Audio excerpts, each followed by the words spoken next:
We are focusing more and more on the effectiveness of government, the obvious failures of government to do the job, the mismanagement of good programs, the failure of government to be responsive or accountable, secrecy in government. There's no reason why state legislatures have to function like secret societies. It's our business that they're doing. These are the things that we're working on.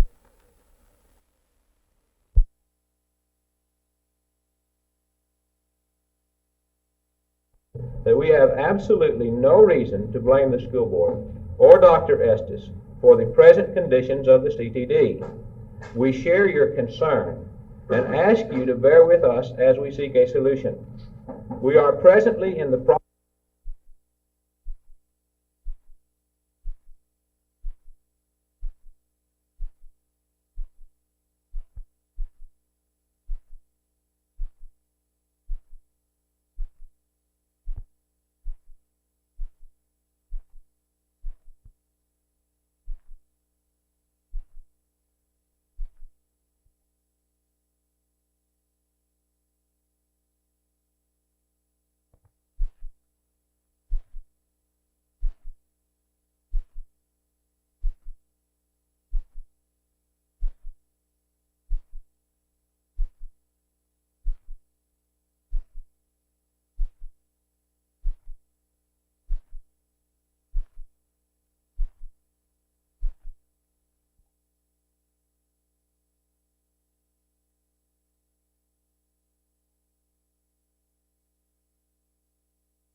As a security precaution, members of the Tarrant County Organized Crime Intelligence Unit have been assigned to me. This precautionary measure has been in effect for approximately 10 days and will continue to be in effect for an undetermined length of time. The matter is currently under investigation by the Fort Worth Police Department, Tarrant County Sheriff's Office, and Texas Rangers.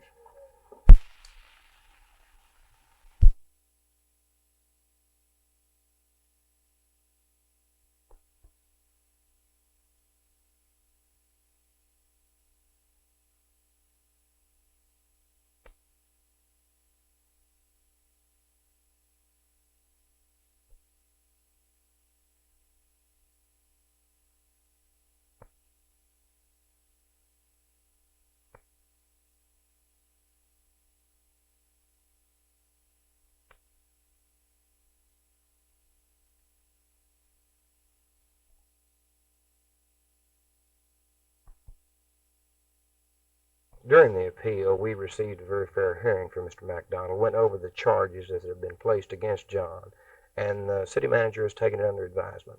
Well, the matter is in Mr. McDonald's hands right now, and he has deferred his decision, but the only comment we can make is whether or not we feel optimistic or not. We feel good about the hearing we received today. City Manager Scott McDonald says he'll have a decision on Young's appeal within the next 10 days. If McDonald refuses to overturn Chief Dyson's dismissal, then Young's last alternative is to make an appeal to the Civil Service Board.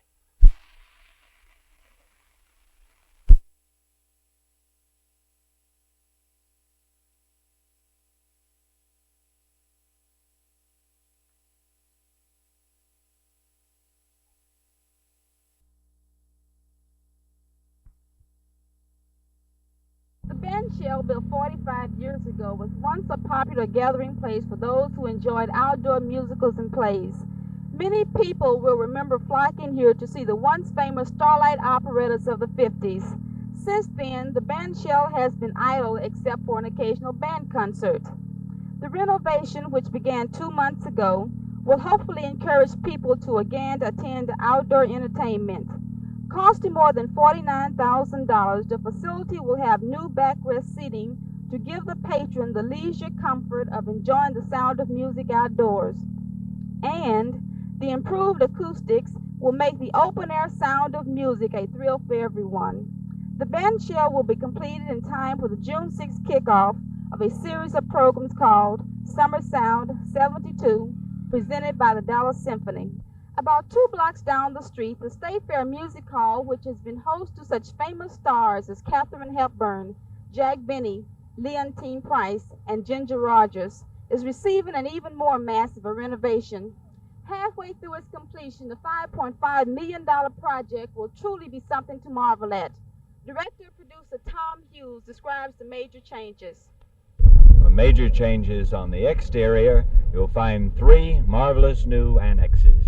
The first in the front, where the old main entrance was, is a new intermission promenade, completely air-conditioned and carpeted with 40-foot glass walls, accentuated by a reflector pool and a 40-foot towering, cascading chandelier. The second major new annex is a box office area.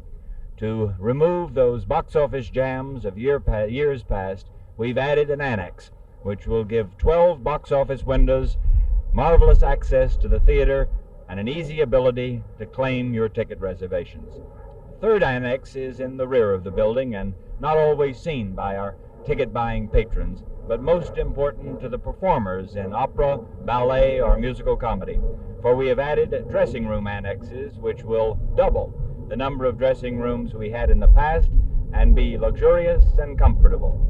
The traditional box seats in the auditorium are gone, but the planned decor of warmth and spaciousness will by far enhance the enjoyment of watching a musical show.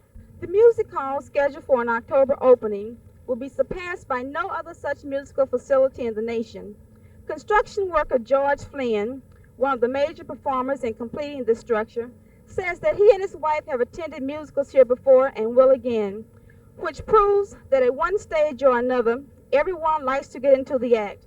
There's no business like show business, and show business in Dallas will be bigger and better than ever. This is June Gray, Channel 8 News on the Move at the Music Hall.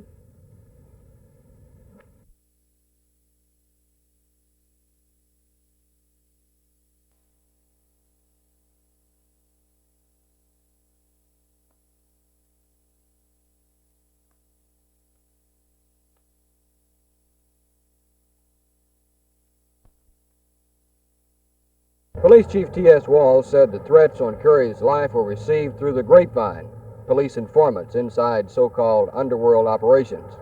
According to the story that I was told, a contract has been made on Curry's life. The new DA, who will take office here in the Criminal Justice Building, unopposed in the November election, made a brief statement to Channel 8 News this afternoon. Answer any questions about the police protection. However, I did ask if he had any reason to believe that the threats on his life were real. In very strong and emphatic terms, Curry said, "You're damn right." Jim Green, Channel 8 News on the Move in Fort Worth.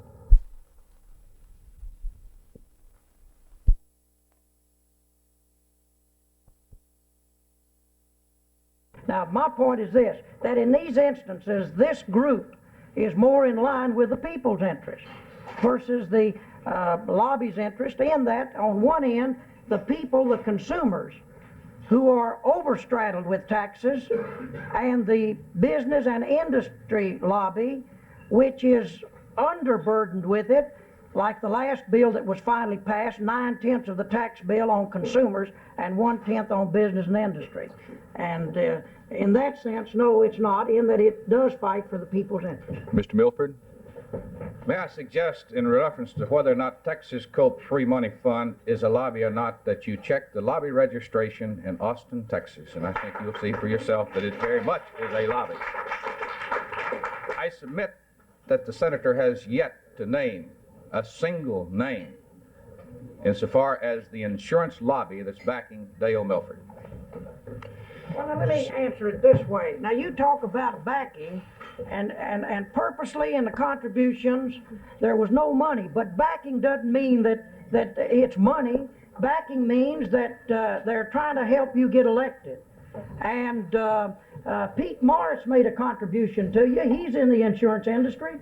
You say name one, there's one. There's others in the industry that made contributions to you. But it isn't the money as far as this industry is concerned. It's the backing. It's the trying to get you votes. It's the trying to raise your money. Now, these two law firms that you want to make lightly of, these two law firms make their living principally from the automobile insurance lobby, in that they represent more of these companies than any other law firm. And one of them is your campaign manager. You've got several members of this law firm that made quite a bit of contributions to you. So it's not just a question of money. Backing means more than money. Would you comment on that, Mr. Milford? I'm sorry. Miss Sissy Schaefer, what is your job in this campaign? Are you a member of any law firm? No, I'm not. Thank you very much.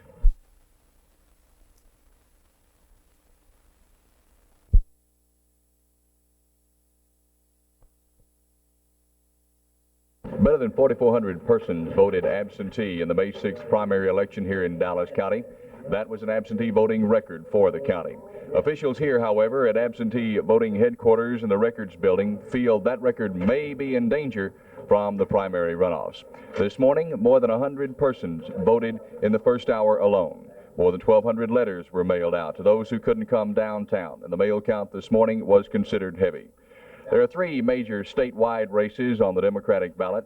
Barefoot Sanders and Ralph Yarborough for U.S. Senator in that controversial battle. Dolph Briscoe and Sissy Farenthold face each other for the gubernatorial nomination, while Wayne Connolly and Bill Hobby square off for Lieutenant Governor. On the Republican side of the ledger, there's only one major statewide race, that between Hank Grover and Albert Fay for governor. The polls will officially close Tuesday, May 30th. They will be closed, however, on Monday the 29th, that's for Memorial Day, but there will be a special Saturday session from 9 a.m. to 4 p.m. that Saturday, May 27th. Jerry Park, Channel 8 News on the Move at the Records Building.